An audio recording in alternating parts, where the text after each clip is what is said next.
বন্ধুরা, অনেক সময় দেখা যায় পান খাওয়ার ফলে, এমনকি বিড়ি সিগারেট খৈনি খাওয়ার ফলে আমাদের দাঁত এই রকমভাবে দাগ হয়ে যায়, কড়া পড়ে যায়, লালচে হয়ে যায়। অনেক সময় অনেকের দাঁত মাজতে গেলে দেখা যায় দাঁত দিয়ে রক্ত পর্যন্ত বের হয়। এই দেখুন, পাইরিয়ার মতো সমস্যা যাকে বলে অনেকেরই হয়। অনেকের আবার দেখা যায় যে হয়তো দীর্ঘদিন কড়া জমতে জমতে মানে নোংরা জমতে জমতে দাঁতগুলো এরকম লালচে হয়ে যায়, দেখতে ভীষণ বাজে লাগে।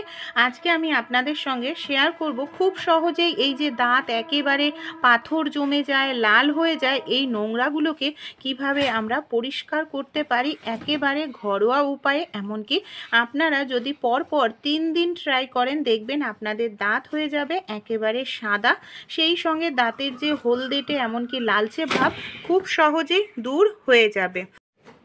সবার প্রথমে আমাদের কি করতে হবে, এখানে একটি পাত্র নিয়ে নিয়েছি। আমি পাত্রের মধ্যে 1 চামচ পরিমাণ দিয়ে দিলাম হলুদ গুঁড়ো। যে হলুদ আমরা রান্নায় খেয়ে থাকি সেই হলুদ।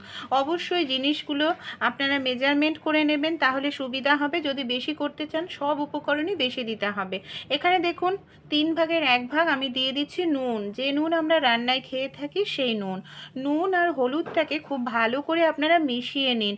নুন কিন্তু আমাদের দাঁতের জন্য ভীষণ উপকারী, আর হলুদ দাঁতের জন্য ভীষণ উপকারী, কারণ হলুদের মধ্যে যে উপকারিতা গুণ দাঁতের মধ্যে ইনফেকশন হলে সেটা কাটাতে সাহায্য করে।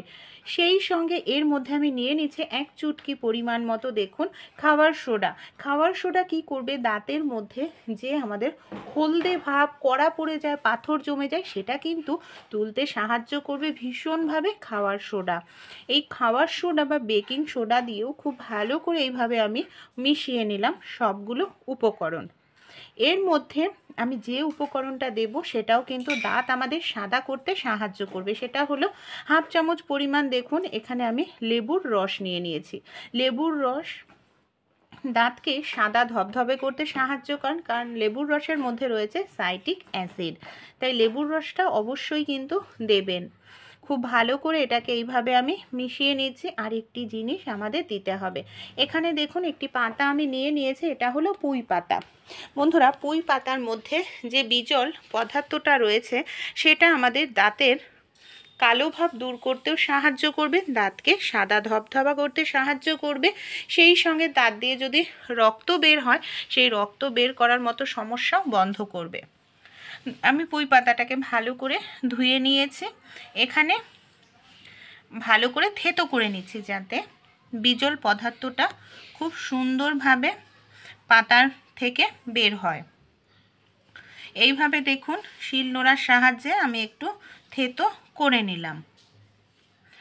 এবার এই যে পুঁই পাতাটাকে আমি থেতো করে নিয়েছি, এটাকে আমাদের কিভাবে অ্যাপ্লাই করতে হবে, সবার প্রথমে যে মিশ্রণটা আমরা তৈরি করলাম হলুদের, সেই মিশ্রণের মধ্যে এখানে আমি এই পুরোটা পুঁই পাতায় দিয়ে দেব। আর একটি জিনিস আমাদের দিতে হবে, আগেকার দিনের মা ঠাকুমাদের কাছে শুনবেন অনেকেই নুন দিয়ে সরিষার তেল দিয়ে দাঁত মাজতো, এমনকি তাদের 90 বছর পর্যন্ত তাদের দাঁত থাকতো সাদা ধবধবে। এর মধ্যে আমি দিয়ে দিচ্ছি সামান্য পরিমাণ টুথপেস্ট। আপনারা যারা যে টুথপেস্ট ব্যবহার করেন সেই টুথপেস্টই দিয়ে দেবেন। মিশ্রণটা একদিন তৈরি করে মিনিমাম 3-4 দিন ব্যবহার করা যাবে, অবশ্যই ফ্রিজে রেখে, তার বেশি কিন্তু নয়। সামান্য সরিষার তেলও দিয়ে দেব, দাঁতের গোড়াকে মজবুত করতে সরিষার তেল ভীষণ সাহায্য করে। সবগুলো উপকরণ দিয়ে খুব ভালো করে এইভাবে আমাদের মিশিয়ে একটি মিশ্রণ তৈরি করতে হবে। আপনারা পরপর 3 দিন এটি ব্যবহার করুন, খুব ভালো রেজাল্ট পাবেন, আমি গ্যারান্টি দিয়ে বলছি।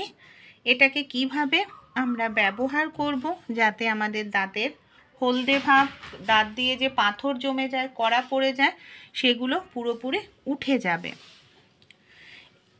এর জন্য আমি তো অনেকটাই মিশ্রণ করে নিয়েছি, আমি এটাকে ফ্রিজে রেখে দেব। আমরা যে ব্রাশ দিয়ে দাঁত মেজে থাকি সেই ব্রাশের মধ্যে এই মিশ্রণটা কিছুটা পরিমাণ আমি এইভাবে দেখুন লাগিয়ে নিচ্ছি, আর বাকিটা আমি এবার ফ্রিজের মধ্যে রেখে দেব। কিভাবে আমরা এটা দিয়ে দাঁত মাজবো চলুন দেখে নিই।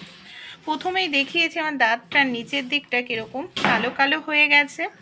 আমরা দাঁতটাকে অবশ্যই ওপর থেকে নিচের দিকে এইভাবে মাজতে থাকবো, তাহলে যে দাঁতের ফাঁকে ফাঁকে আমাদের পাথর মতো জমে সেই পাথরটা উঠতে খুব সহজেই সাহায্য করবে। আর অবশ্যই এটা কিন্তু আপনারা দুবার দাঁত মাজবেন, সকালে একবার, এমনকি রাতে খাওয়া দাওয়া করার পর একবার। দুবার দাঁত মেজে দেখুন, পরপর 3 দিন খুব ভালো রেজাল্ট পাবেন। আপনাদের পান খাওয়ার ফলেও দাঁত যে একেবারে লালচে কালো দাগ হয়ে যায়, সেই দাগটাও খুব সহজে উঠে যাবে। এইভাবে ধীরে ধীরে কিছুটা সময় নিয়ে দাঁতটা মাজবেন। তারপর আমি আপনাদের ধুয়ে দেখাচ্ছি যে দাঁতটা আমাদের কতটা সুন্দর পরিষ্কার হলো। প্রথম দিনেই কিন্তু আপনারা পার্থক্যটা অনেকটাই বুঝতে পারবেন যে দাঁত আমার একেবারে দাগ হয়ে গেছিলো। এবার দেখুন আমি আপনাদের দেখাচ্ছি কতটা সুন্দর প্রথম দিনেই পরিষ্কার হয়ে গেছে। আর এটা কিন্তু একেবারে প্রাকৃতিক, কোনো রকম কেমিক্যাল নেই যে আমাদের দাঁতের ক্ষতি করবে। ঘরোয়া উপায়েই আপনারা তৈরি করতে পারবেন, যেটা আমরা রান্নায় ব্যবহার করি সেই সব জিনিস দিয়ে।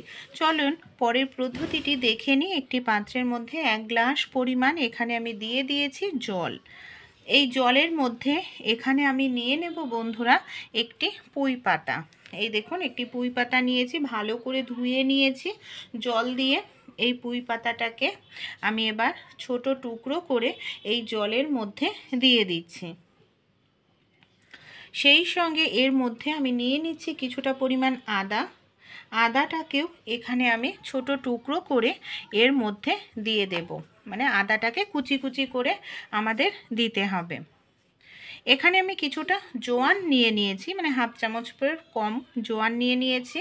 খুব ভালো করে মিশিয়ে নেব। পাত্রটাকে আমি গ্যাসের ওপর বসিয়ে 1 থেকে 2 মিনিটের জন্য ভালো করে ফুটিয়ে নেব। যখন খুব সুন্দর করে ফুটে উঠবে তখন কিন্তু জলের কালারটা চেঞ্জ হয়ে যাবে। জলের মধ্যে পুঁই পাতার উপকারিতা গুণ, আদা এমনকি জোয়ানের উপকারিতা গুণ ভালোভাবে মিশবে। গ্যাসটা বন্ধ করে জলটাকে হালকা ঠান্ডা করে নেব, মানে উষ্ণ গরম অবস্থাতেই এটা আমাদের ব্যবহার করতে হবে। চা ছাঁকনির সাহায্যে এটাকে আমি ছেঁকে নিলাম। দেখুন জলের কালারটা আমাদের কতটা সুন্দরভাবে চেঞ্জ হয়ে গেছে। এবার এটাকে আমরা কি কাজে ব্যবহার করব চলুন দেখে নিই। অনেক সময় দেখা যায় আমরা কথা বলতে গেলে দেখা যায় আমাদের মুখ থেকে বাজে দুর্গন্ধ বের হয়, এমনকি অনেকেরই গলা ব্যথা হয় ঠান্ডা গরম লেগে গিয়ে। সেক্ষেত্রে এই ধরনের একটি মিশ্রণ তৈরি করে আপনারা কুলিকুচি করুন, দেখবেন আপনাদের মুখ থেকে কথা বলতে গেলে যে বাজে একটি দুর্গন্ধ বের হয় নিঃশ্বাসের সঙ্গে, সেই দুর্গন্ধটা খুব সহজেই কিন্তু আপনারা কাটিয়ে নিতে পারবেন একেবারে প্রাকৃতিক উপায়ে। বন্ধুরা এইভাবে আপনারা পরপর 2-3 দিন কুলিকুচি করুন, দেখবেন আপনাদের দাঁতের মধ্যে কোনো রকম ইনফেকশান থাকলে সেই ইনফেকশানও কেটে যাবে, এমনকি আপনাদের যে কথা বলতে গেলে গন্ধ বের হয় মুখ থেকে সেই গন্ধটাও হবে না। ভালো লাগলে বন্ধুরা অবশ্যই ট্রাই করে দেখবেন আপনারা।